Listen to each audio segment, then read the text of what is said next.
And finally, we're at the end of Unit 1 of your SIA license link training.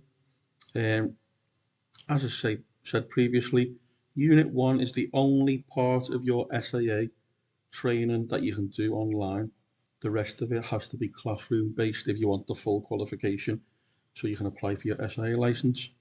But this is the best way to prepare you. So the first day of your SIA training, this is it. You can do it online at a bargain price, rather than take up a day or take a day off work to do the first day. Use your holidays up.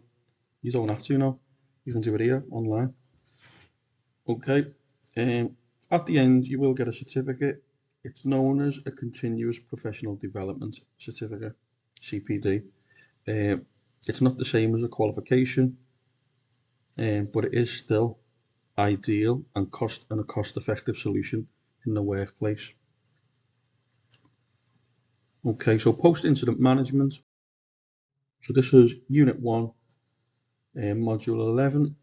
Anyone can be affected by something they have seen or experienced, for example, violence in the workplace, a first aid incident such as a heart attack or seizure, a traffic accident, serious injury from equipment, or a lost child. It's important that businesses and organisations are able to help staff after an incident, particularly in relation to providing immediate and ongoing support, helping all members of staff to learn from the incident, updating your policies and procedures to improve safety, and also sharing good practice. Typical symptoms are how the brain and body react to abnormal situations or incidents. The severity of the symptoms can depend on the severity of the incident. In time following the incident, anyone can start to feel shock, anger, embarrassment, or disbelief. Typical effects: short-term and long-term symptoms following exposure to workplace violence could include sickness, insomnia, behavioural changes, becoming withdrawn, anxiety, intolerance, hypersensitivity, fear, depression, a loss of confidence, and stress, or post-traumatic stress disorder, which is known as PTSD. It is vital that if a member of staff starts to show any signs that they may be suffering from any of these symptoms, support must be given immediately to reduce the changes of long-term effects. Support can be provided by your colleagues, management, counsellors, helplines such as the Samaritans, citizens' advice, trade unions, or trade publications such as Victim Support. There's the Victim Support website. Professional medical help may even be required for serious problems. Reflecting on and learning from conflict. Dealing with people, particularly within the private security industry, is a large, ongoing learning curve. You never stop learning. There's always the room to improve in everything you do. And there are 6 basic steps to take following an incident of violence in the workplace. Step 1, reflect on what happened.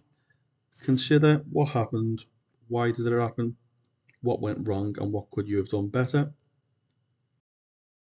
Step 2, recognize trends and any poor practice.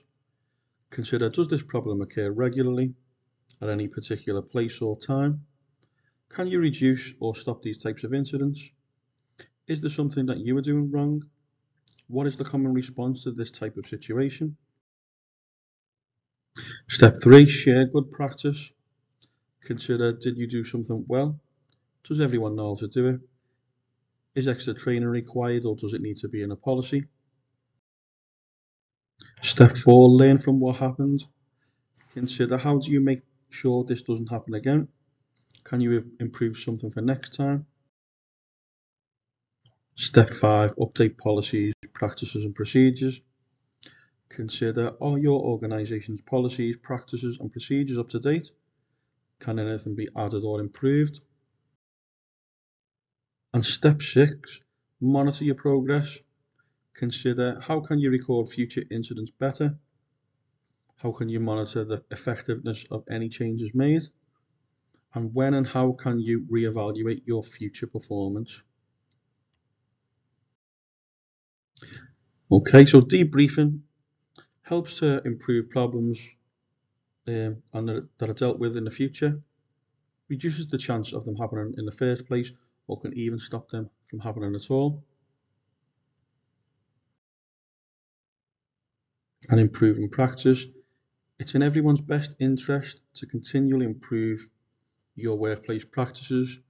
Good debriefings and therefore reflection can promote a professional service, increase safety for staff, promote teamwork, increase safety for customers, identify procedures or methods to better deal with situations effectively. Okay, so explain where post-incident support or resources can be found. Remember, this post-incident means after an incident has occurred. So if you start to feel shock, embarrassment, disbelief, any of these types of symptoms, where would you gain support or information? Okay, if you need to look back or refer to any notes that you might have made, and this is the question you're going to get. Explain why it's important to access support following an incident.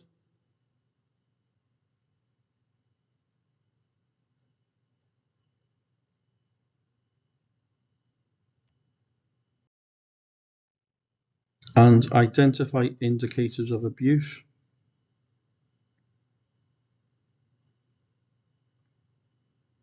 Okay, so thank you for completing your Unit 1 of your SIA security related or SIA license link training online. If you need to upgrade to the full qualification, remember you won't have to do this training again, but you will have to sit the assessment 1 question paper based on this training that you've just done. You'll also get a CPD certificate at the end once you've passed. We can't use that towards your full qualification, but we can use the fact that you've completed Unit 1 online to support your guided learning hours. Okay, so thank you and good luck.